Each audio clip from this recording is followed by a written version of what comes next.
Olá, meus amigos, tudo bem? Você já parou para pensar se por um acaso você tem dia e hora para morrer? Essa é uma coisa meio intrigante, não é mesmo? Quando nós olhamos o mundo e olhamos as situações, nós parece que pensamos assim que determinadas pessoas têm dia e hora para morrer, né? Algumas pessoas sofrem alguns tipos de acidentes assim que nós falamos, nossa, a pessoa não saiu viva de uma coisa dessa. E quando vamos ver, a pessoa saiu praticamente ilesa.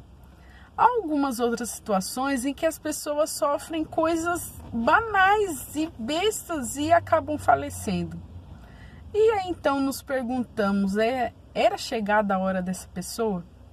Porque quando nós fazemos também um comparativo, nós vemos que tem pessoas que morrem bem velhinhos. Outras pessoas acabam falecendo ainda na tenra idade, bebês, crianças, jovens ainda.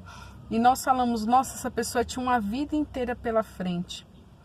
Será que Deus predetermina o dia e o horário não só do nosso nascimento, como também da nossa morte?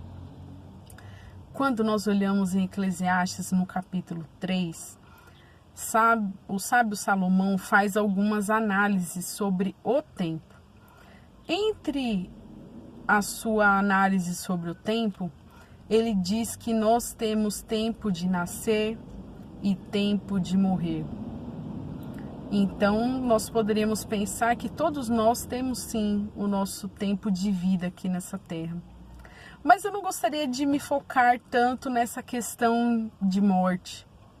Eu gostaria de fazer uma rápida análise com você sobre o que você tem feito da sua vida no decorrer desse tempo que você tem, do qual nós não sabemos qual é.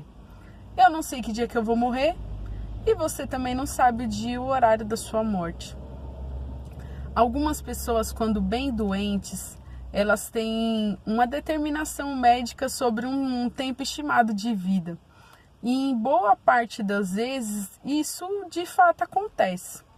Mas algumas vezes a própria ciência se surpreende ao ver que aquela pessoa que tinha tudo para morrer, acabou vivendo. Isso aconteceu com a minha mãe por umas 3 vezes.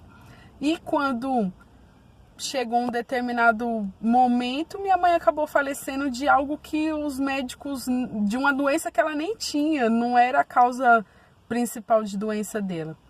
Mas enfim, quando nós fazemos uma análise da nossa vida, nós poderemos então parar para pensar o que eu estou fazendo da minha vida, do momento em que eu nasci até o momento em que eu vou dar o meu último suspiro. Dentro desse livro de Eclesiastes, principalmente no capítulo 3, esse livro é o que eu mais gosto. Ele faz uma análise crítica sobre a vida. E Salomão diz que nós temos tempo de nascer e de morrer. Mas ele fala que nós temos tempo para todo propósito debaixo dessa terra, debaixo do sol, enquanto ainda estamos vivos. Nós temos tempo de plantar, tempo de colher, tempo de costurar e tempo de desfazer. Nós temos tempo de comer. Nós temos tempo para as mais variadas coisas. E muitas vezes nós falamos para determinadas situações, eu não tenho tempo. E eu já me peguei falando muito isso, eu não tenho tempo. Mas para o que você não tem tempo? Para as coisas que você tem vontade de fazer ou para coisas que você não tem vontade de fazer e acaba arrumando desculpas? A bem da verdade, nós sempre arrumamos tempo para aquilo que nós queremos. Sempre vamos arrumar um espacinho na agenda, vamos readequar os nossos horários e estabelecer as prioridades daquilo que nós queremos fazer de fato, realizar e botar em prática na nossa vida. Então, quando nós falamos que nós não temos tempo, nós deveríamos analisar melhor os nossos horários, a nossa forma de levar a vida e o que nós temos colocado como prioridade nos nossos afazeres e na nossa vida. Algumas pessoas não têm tempo para Deus. Algumas pessoas não têm tempo para a família. Outros não têm tempo para os amigos. Outros tantos não têm tempo para estudar, para se relacionar, para trabalhar, para estar com os filhos. Não tem tempo para comer, não tem tempo para si. E eu já vi gente falando assim, nossa, eu não tenho tempo nem para mim. Gente, nós deveríamos fazer uma análise crítica. É bem verdade que nós não sabemos o dia e a hora da nossa morte.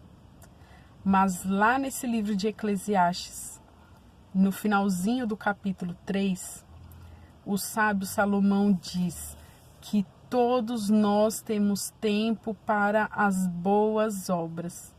Todos nós temos a oportunidade de fazer as nossas obras. E elas serão o nosso testemunho a Deus de como nós temos vivido a nossa vida. Ela é a nossa recompensa. As nossas obras são a nossa resposta a Deus sobre o que nós fazemos da vida que Ele nos concedeu aqui nessa terra. Eu gostaria de convidar você hoje a pensar em tudo isso que eu falei, mas a fazer uma análise crítica do que você precisa mudar, a que você precisa se dedicar, ao que você precisa transformar, ao que você precisa melhorar e como você tem levado a sua vida durante este período que Deus tem te dado. Porque alguns vivem 5 anos e acham que são suficientes. Outros vivem 80, mas acham que não viveram nada. Quer seja 5 ou seja 80, quer seja 35 ou não sei qual é a sua idade, que esses anos de vida tenham sido proveitosos e que se daqui a pouco, ou amanhã, ou daqui a 1 ano, chegar a hora da sua morte, você tenha vivido o melhor da sua vida, tenha aproveitado o máximo que você pôde, tenha feito as boas obras que você esteve ao alcance de fazer, tenha realizado grandes coisas para benefício das outras pessoas, para proclamar o nome de Deus, para ajudar e ser uma pessoa melhor. Que as suas boas obras sejam um bom testemunho para que no dia da volta de Jesus Ele possa te recompensar com um bom galardão. Porque lá em Apocalipse 22, Ele diz assim: eis que cedo venho e darei a cada um a recompensa do seu galardão.